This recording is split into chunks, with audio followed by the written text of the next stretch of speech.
Welcome to Victoria Rumble Room, an island show that has just reached the margin of 2 million viewers. And boy, are we ever very, very grateful and pleased that you've chosen to watch this program as we try to deliver all sorts of interesting topics.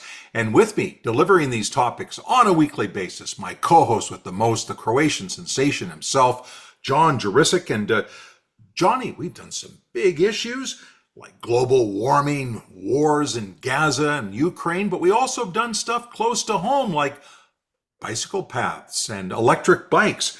In our most recent program, we really got on that topic in a big way. It was so fun running through or biking through the issues, pro and con, Robin. Of course, I'm Mr. Bike now, as well as the Croatian sensation, or to be even more precise, Mr. Electric Bike.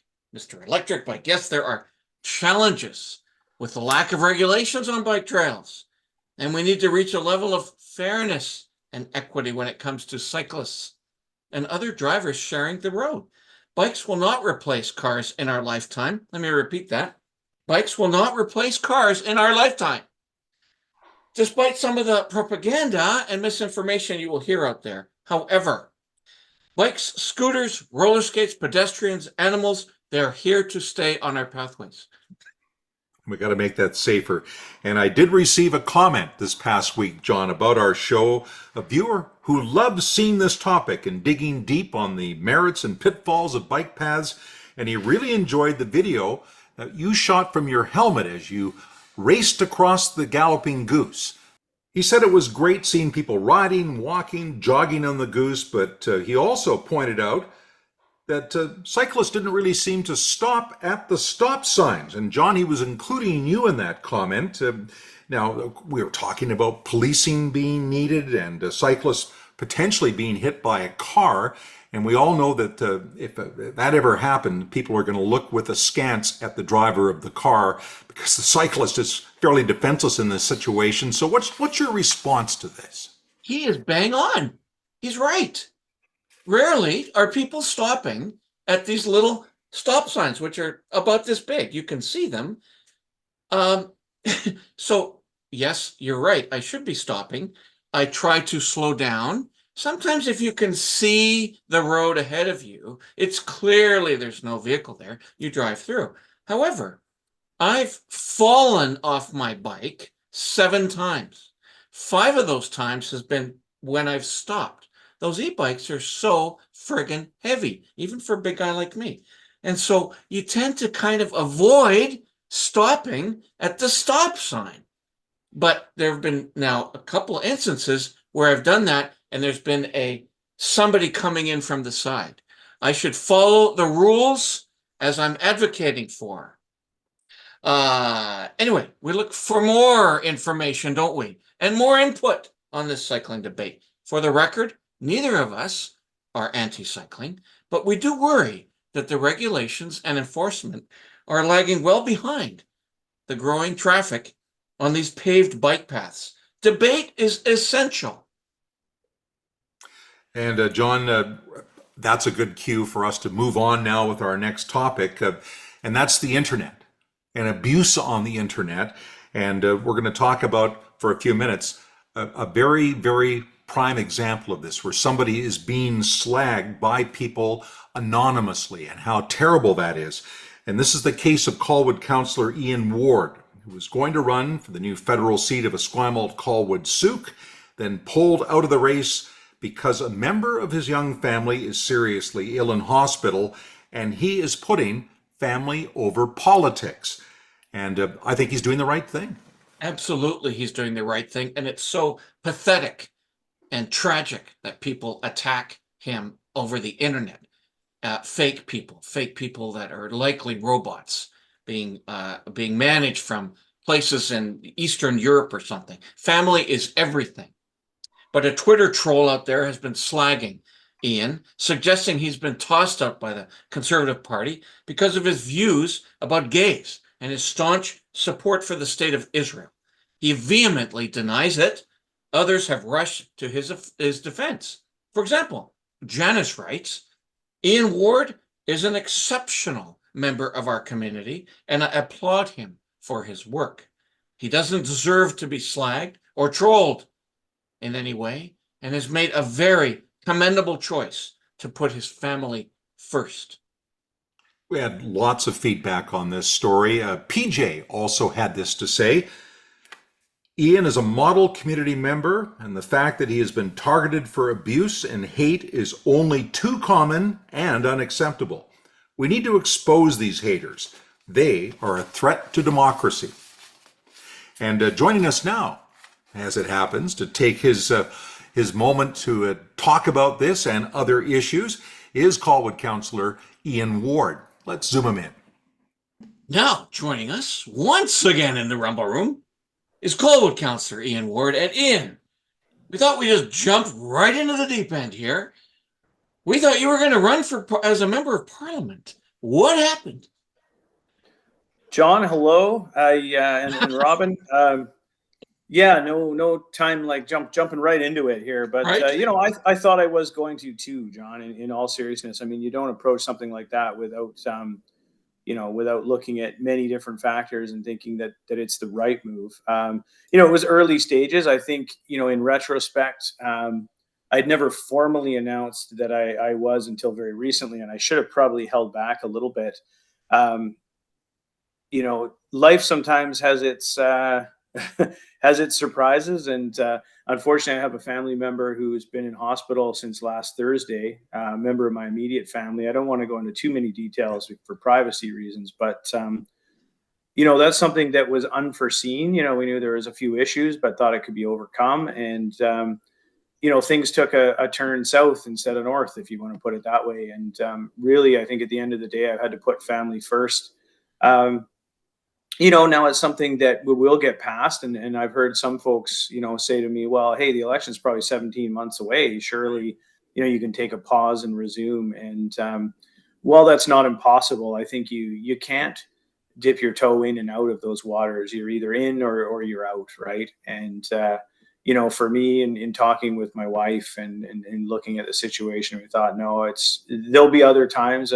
As much as I feel every minute of my age, some days I'm still relatively young, and there's opportunity ahead. I mean, I'm still a first-term city councilor, for example, right? So, got a lot of work to do here locally, and I think we can make great strides in Colwood, and opportunities will come up again. So, it was a difficult decision to make, but the right one, I think, at the end of the day.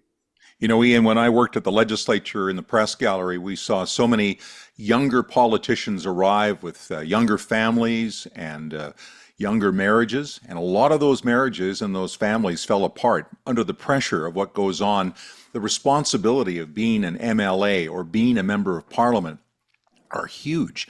And the travel, I did some work years ago in Ottawa and was traveling back and forth. It's a major undertaking. If you're an MP, you're always concerned that people will accuse you of being Ottawa's representative in Victoria rather than Victoria's representative in Ottawa. And so people make a huge effort to come back, but the public doesn't feel that. They don't understand that. And it's hard on a family. So I really respect that you're putting your family first in this instance. But what I wanted to get into was the fact that there are people out there suggesting nefarious things, that because of your strong support for Israel, for example, and your outspokenness on that the Conservatives were embarrassed and they actually booted you out and they didn't want you to run. Can you dispel that? Yeah, absolutely, Robin. I think two parts. So first, what you're getting at, I think, is accurate. I mean, the commitment to go to Ottawa is a big one, and I think this riding is winnable. I'll be honest with you. I think the NDP candidate is in trouble and is feeling that, and it's a winnable riding. So it was a realistic outcome that would happen, and that played into it. Is that am I going to be comfortable with this type of travel? I had to believe that if I ran, I was going to win. I don't do something to lose. And that was a big decider. If this was a provincial election and I'd be traveling down to the birdcage from the West Shore and back, well, from a family perspective, different story, right? But moving into the other question, I think, valid question, I think, but when you look at where this criticism is coming from, it's an attempt, I think, at a victory lap or to pile on or muzzle somebody. A voice that frankly in this region kind of bucks the trend.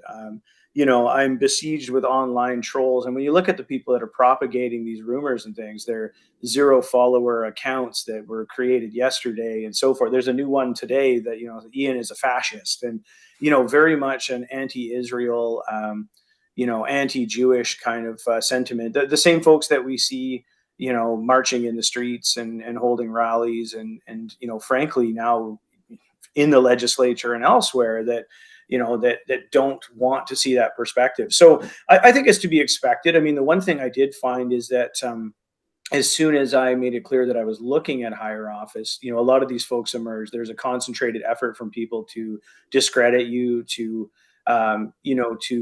paint you into a corner. You stand up for Israel, well, you must be Islamophobic, right? That's an easy one. And then if you're running for what's perceived as a right wing party, you must be anti-LGBTQ or all of these other things. And I point to a lifetime of support for things like gay marriage. A coworker of mine, we worked together for 17 years. Been to Pride with him and his partner. We've traveled together, my wife and I, with him and his husband. I mean, these things are not validated or grounded in reality. Some days I find them amusing, other days I find them annoying. And when you're in a place where a family member, an immediate family member of yours, is in a medical crisis, I think you do take it a little bit personally. I find it gets under the skin a bit when some of these folks are making these accusations. But no truth to the matter. I did have discussions with the Conservative Party about my position on things. One tweet I had made quite some time ago around Islam was flagged as something that I'd probably want to get out ahead of and make some commentary on.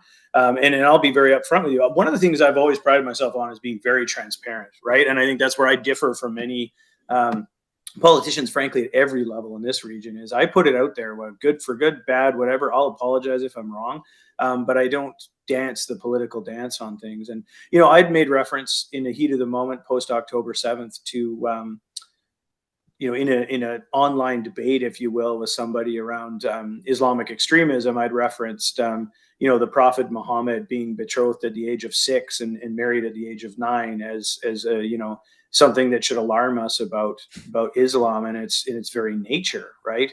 And that's used as a justification for many other things, including a Yemeni fellow the other day who was using that as justification for taking child brides, illegally. So, there's commentary that some would point to and say, well, that's Islamophobic. And my counter to that, Robin, is no, it's not. It's in a free society, we have to be able to question everything, including religion. Those are some of the toughest questions. I was raised in a Christian family, but I'm happy to ask hard questions of certain denominations in the Christian faith that still are vehemently opposed to gay marriage, for example, and say, why is that? What about the Christian belief about loving one another would lead you to believe that these people are going to burn in a fire in hell and so on?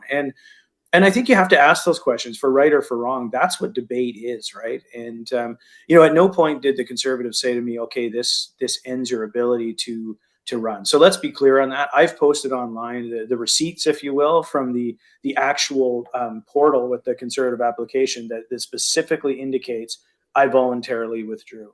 You don't see those protests around things in Sudan or Syria or anywhere else. It only happened when it became a Jewish Israeli-Palestinian issue, right? So I don't think I would change what I've done in terms of speaking out against that.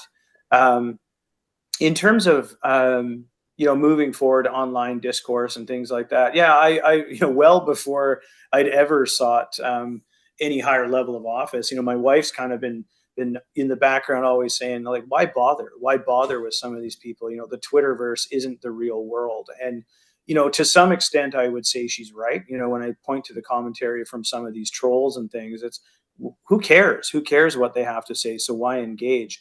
The flip side of that is that I've made some really good contacts and friends that way, particularly in the Jewish community, and I would point to that as a positive. But I would say you're always evolving, and I think for me, there needs to be a recognition that it's not worth it engaging with some of these folks sometimes. And I'm better off spending my energies, in the community, focused on things, in front of me as opposed to in the online realm.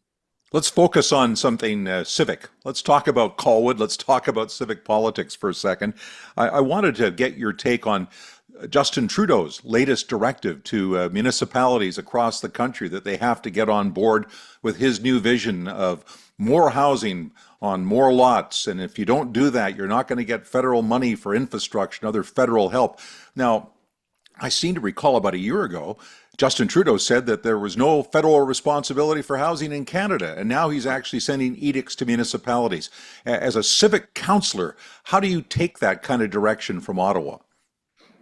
Well, I see this as performative politics. There's elections coming both provincially and federally. And I think you see that at both levels where, they're reacting to the polls that show people care about housing. But I think they're doing so in a way that, they're taking this carrot and stick approach, but without the carrot, right? It's a lot of tough talk, little action, little funding to come on these things. You look at Bill 44 and 47, what the province is doing, and it's all about these lists, and you find yourself on a list and you have to do these things and build homes and, but there's no money coming. The municipal infrastructure system that we have, the form of taxation and development charges and things has been in place for decades, hundreds of years in the case of taxation. And it doesn't work anymore. It doesn't work in the system we have. This was something that was actually raised in the big cities meeting at the recent FCM conference. So I'm not alone in saying that, this is a nonpartisan issue. I think municipal politicians across the board are saying this structure doesn't work for us. It's not good enough that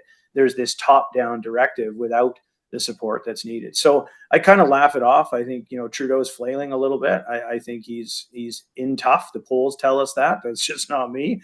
And it doesn't work. I think at this level, one thing we're talking about a lot, Robin, is supply, housing supply. We're not talking demand, right? We're not looking at immigration issues and, the numbers of people moving around. Where are the people coming from into the community? We're not talking about affordability when we talk about this. We see a lot of developers that, want to put up condos and townhomes. And the thought process is, well, this somehow brings down prices. And, I know you're a well-traveled individual, both of you, and you go to New York or anywhere else. Does density equate to affordability? I mean, I haven't seen it. I don't see it in Toronto. I don't see it in New York. I don't see it anywhere I've been, frankly. And I really question the logic behind it. Like I say at the outset, I'll circle back to it. Performative politics right now with 2 elections coming sounds great. It's what some constituents want to hear. But at the end of the day, from a municipal level, it's not solving any problems. Well, there's no question Ian Ward is a stand-up guy, and Colwood is lucky to have him. And I have no doubt we're going to see him again in a provincial or federal race down the road. But for the moment, I believe he's making the right decision. There's no question family comes first. It always should, John. Yeah, absolutely. And good health is certainly more important than politics. And because, our next guest has made better healthcare her life's mission. And at the same time, she's now running for political office. Camille Curry started BC Healthcare Matters because 1 million British Columbians don't have a family doctor yet. John, the lobbying undertaken by Camille and doctors across the province are now leading to doctors making more money, and in theory, we're getting better access to health care. But are we really? There's big lineups still at emergency. It's hard to get in to see a doctor. Doctors are retiring at such a quick rate that the new doctors coming in, it's not really changing the equation very much. We still have a lot of people without doctors, and nurse practitioners they're bringing them in, but it's not enough, quickly enough to really make a huge difference. And Camille Curry is now running for the Green Party, and she's got a big job to do with that.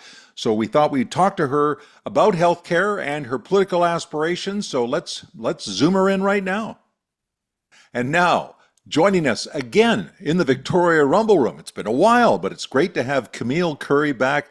Camille, of course, from BC Healthcare Matters, and now the shiny new candidate for the BC Green Party in the newly made riding of Esquimalt Colwood. Welcome back. Thank you. Thanks for having me, Robin and John. It's always a pleasure to come chat. So right off the top, we don't have to go in great detail on this, but you've jumped into the political race once again. And at the same time, you're running this very proactive group to do something about our healthcare system. It seems like a lot to take on. Yeah, well, I am very grateful that I have some other amazing partners in the advocacy work. And so they've definitely stepped up and they've taken over a lot of the different tasks, executive tasks, administration tasks for BC Healthcare Matters. And I truly appreciate that because, yeah, it's a lot for an individual to take on alone. And I mean, from the beginning, we always said too, we wanted to do it as a community. And so it's really shone through that way. But I do continue to contribute and to participate because I think it's so incredibly important. I think what I'm trying to do running politically, it goes hand in hand with why I started the organization as well, to raise awareness around healthcare issues, patients' needs, patients' issues. So they blend very well together because they have similar goals at heart, which is to improve lives for people. Well, no matter how well you've organized and delegated, we certainly think you are the superstar advocate for this issue. I have a question around, we of course, we've seen you online, etc., still campaigning on behalf of BC Healthcare Matters, obviously, updating the situation updating the situation in our hospitals. Just because the doctor shortage doesn't seem to be on the headlines at the moment, or a priority issue at the moment, does that mean the problems in our hospitals have been solved? Yeah, oh, so badly do I wish that was the reality, right? I think like all of us, but I think there are definitely some things at work right now that are making sure that energy and media attention is going to all kinds of other things that are, happening in our society. And it's not that they're not important. It's not that they shouldn't get awareness as well, but it is definitely not an indicator that healthcare related issues have necessarily gotten better, because I continue to talk with patients, with doctors, with nurses, with individuals in health authorities. And it's actually truly terrifying that I continue to learn new things all the time. And as you mentioned, this week, that's what happened. Doctors and nurses came to me with some information and I couldn't not disclose it to the public. I felt it was incredibly important that the public needed to know that this was happening, both for patient safety as well as medical professional safety. And because I believe that we should all really be working towards trying to work on the trust that should exist between the public, the systems, and politicians. And we know that's struggling right now. Could you lay out some of these facts and figures? We've always heard that it was, 1 in 3 British Columbians without a doctor. South Island, 1 in 4. And then we hear all these numbers and we think, okay, is this being improved upon? What other stats can you bring us now? Or are the stats better or stats worse? Where are things standing? Yeah, well, the one stat that really did alarm me this week when I got this information, and after it went to the Health Authority and the Ministry of Health for checking for accuracy, nobody came back saying it wasn't. So what that information was disclosing that Royal Jubilee Hospital is currently running at 120% capacity, and that their staffing ratio is only at about 80%. So I find that incredibly alarming.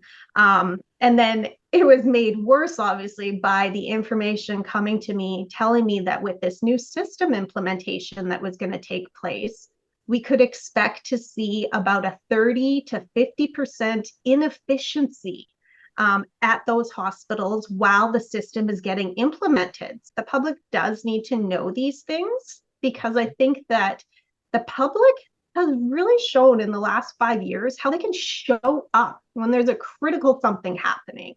And this is an opportunity. This is a critical something happening in our community. And I think that we should entrust the public to be able to make really well-informed decisions if we give them all the information they need, and then they can be part of the solutions.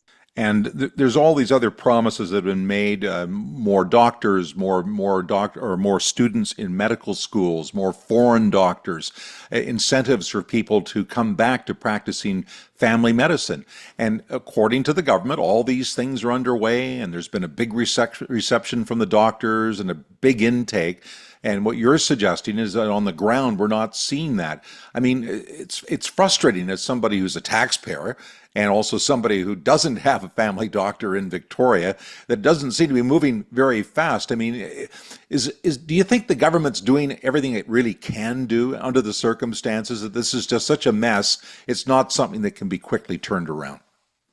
Yeah, I think that there are ways, there are solutions that we can enact at a much faster rate. You know, the physician's assistant thing is one of them. There's no need for a pilot project right now. Every other province across this country is doing it top notch. So let's just replicate how they're doing it. When we talk even about new students, you know, are we looking at the most efficient ways that we can also train people up and not add an extra burden to those that will have to train them? So it was interesting. I was talking to a Jubilee nurse actually recently to see how they feel, how things are going, because the government said, well, part of our solution for you guys is that we're bringing in more nursing students. You're going to see a huge influx. And the concern on their face was that, yes, it's great to have new students, but we can't underestimate the requirement that comes with that. So these other active, more mature nurses have to do the training of these new students. And so no matter what, there's always an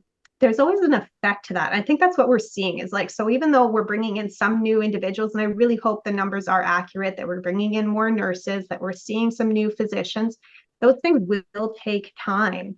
You know, one area that I think we could also have a huge impact is doing an audit on the urgent primary care centers. This is immense infrastructure across our province. Millions and millions, probably billions by now, has been invested into these locations, and they're not performing at full capacity.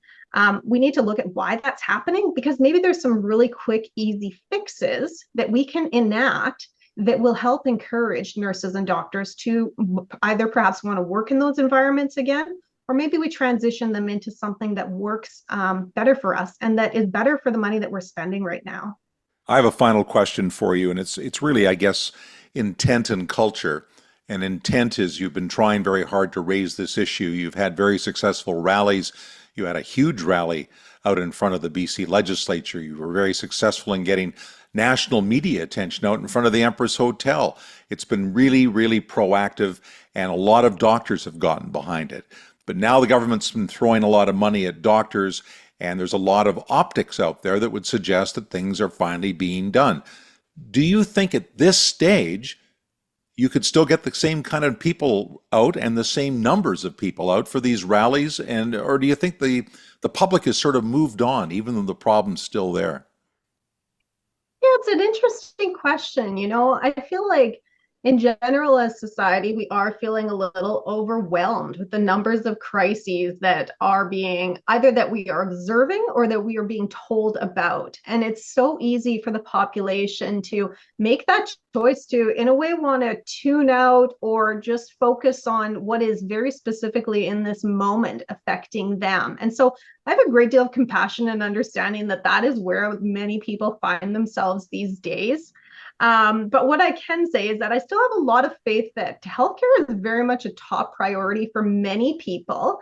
I think we've also just identified many areas where, you know, we can see and we face barriers and obstacles to be able to get perhaps the level of attention to something.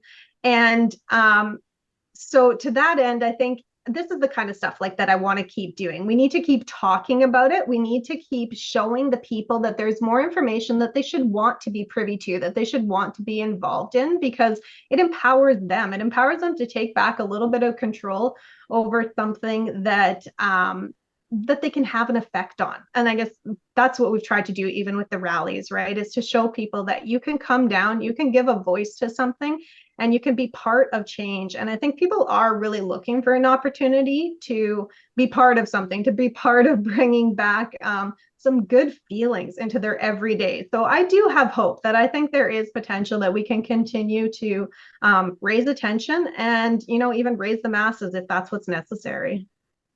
Well, we certainly wish Camille all the best in her political battle ahead. It's going to be a tough struggle for the Green Party. If you can believe the polls, it looks like the NDP provincially are on their way to another majority government. But as we keep saying over and over again, anything can happen. Anything can happen in BC politics. And I also want to underline, We're happy to have a Green candidate on the show. People say, well, you guys tend to skew towards conservatives or right wing, and we try to have a balanced program here. We don't always bring on people that we disagree with completely, but we're certainly interested to hear various opinions and happy to hear from Camille and wish her all the best. And on that note, John, again, we want to thank our many viewers for their patronage of this show, and maybe you could again explain how people can join on and regularly follow the Rumble Room. Absolutely. Thank you so much to our over 2 million collective views. We really appreciate the way that you are all watching these shows, as it's quite amazing to see how Twitter has erupted into our main thrust and main engine. Lots of dialogue on Twitter. We're obviously on Facebook. We're on YouTube, where you can see all of these shows easily. We're also, we have a podcast link, and we also are on Instagram. We're on Reddit, and we're on TikTok. We're everywhere if you want to come and listen to us, and clearly a lot of people are. Robin, thank you for another great show. I am your now cycling guru and Croatian sensation, Johnny Judicic, hoping that the warm summer weather gets here soon. Much more riding in the future this summer for me. Well, I think the nice weather is blossoming, John. I can feel it's getting warmer and warmer, which will just add to your sunny disposition as you rumble on.